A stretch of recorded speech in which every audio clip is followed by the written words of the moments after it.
Hey everybody, and welcome into Clearing the Benches. With the All-Star break upon us, today I'm going to tell you about one team in each conference that I think is going to go from first half pretender to second half contender and possibly leapfrog over several teams to make the NHL playoffs. But before we get to that, we have huge news concerning our sponsor. Apparently, our sponsor, NaughtyBitsAZ.com, was just recently bought out by one of their investors. And she has decided to rebrand the company. And now they are known as SunshineGirlsAZ.com.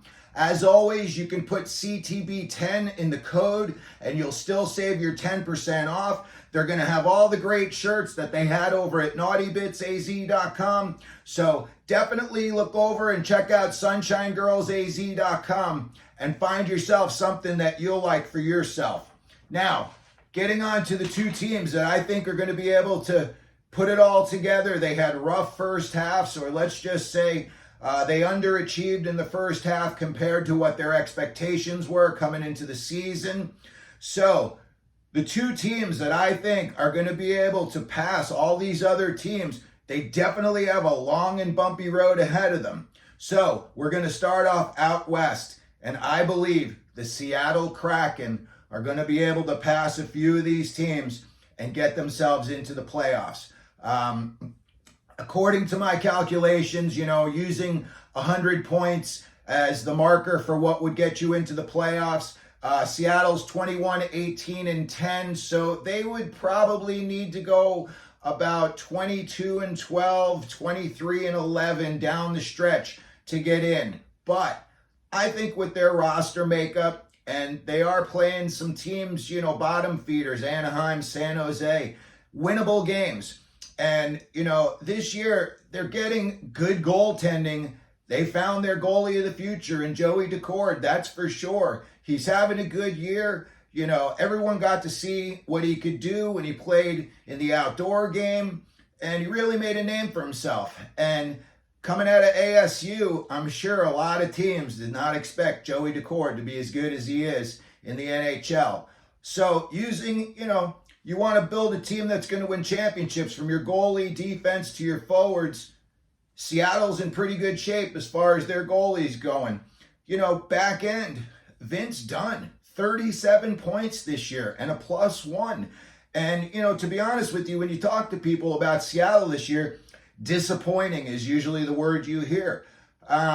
Looking at their lineup, they've got a lot of distributed scoring. They're getting it from a lot of different guys.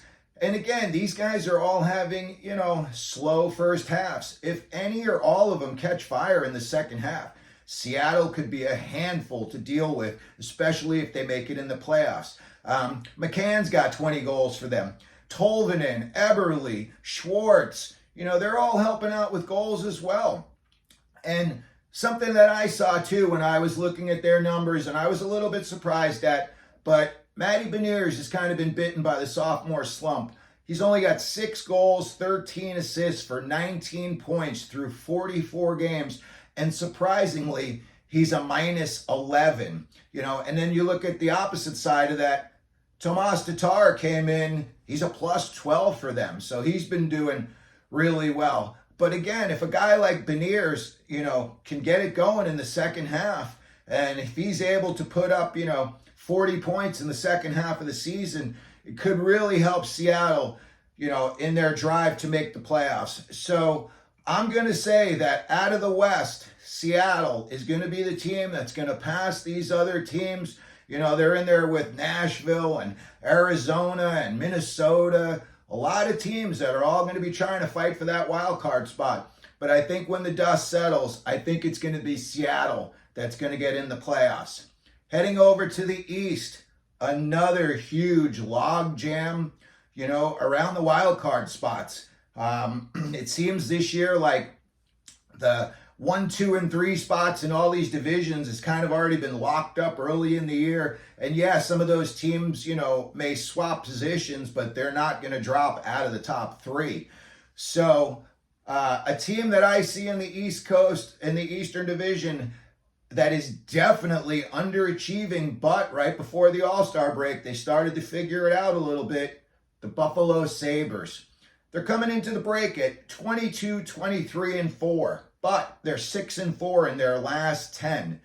You know, Devin Levi, everyone thought he was going to take the big jump. He's a young kid. Playing in the NHL is an enormous amount of pressure.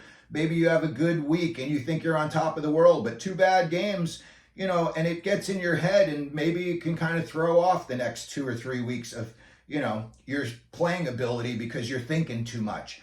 But I think they're another team, you know, if they can get good goaltending, their D-men should really be playing a lot better than they've been playing the first half of this year. You know, Owen Power, Dahlin.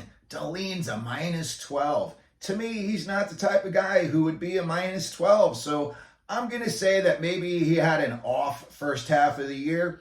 And again, if a guy like him can get it together, you know, and turn it around, even if he just breaks even at the end of the season, you know, he'd still have to, you know, be a +12. They have a ton of scoring up front. When it's fired on all cylinders, TNT, Skinner, Tuck, you know, you get kids, Zach Benson, and they're being led in scoring this year by the king of all trade rumors, Casey Middlestat. You know, 12 goals, 30 assists for 42 points, and he's a +9. I didn't see that coming. And, you know, if he can continue to do that, and some of these other guys, you know, Tuck's got 34 points. JJ Peterka's got 34 points. In my opinion, he's having an off season, but he could quickly turn it around. Dylan Cousins has only got 29 points so far this year. I thought Dylan Cousins this year would be around the 75, 80 point mark. And I'm sure a lot of Buffalo fans, you know, were hoping for that as well. Again, this could be a team that turns it around. They had a very off first half, and they're only 1 game under 500 coming into the All-Star game, with TNT only has 14 goals in 39 games. Kyle Okposo only has 16 points in 40 games. Now, Buffalo's got some teams ahead of them that they could, you know, they got to catch and pass, but it's only by a handful of points. They're only 3 points behind the Devils and the Penguins. They're only 4 points behind the Islanders. And, you know, their biggest jump would be Detroit. They're 9 points behind Detroit. But again, you know, one team goes on a 5-game winning streak, one team goes on a 5-game losing streak, and those positions could be break even, you know, after 10 days. So I think the 2 teams that are going to leapfrog other teams and make their way into the playoffs this year are the Seattle Kraken out west and the Buffalo Sabres in the east. Let me know what you think. There's a lot of teams fighting for these wild card spots. Let me know what you think down in the comments. Which teams are going to make it in? You know, you think there's going to be any big deals that shake up some team's roster and leapfrogs them? You know, maybe a team we're not talking about right now is all of a sudden going to leapfrog into the playoffs. Put it down in the comments section.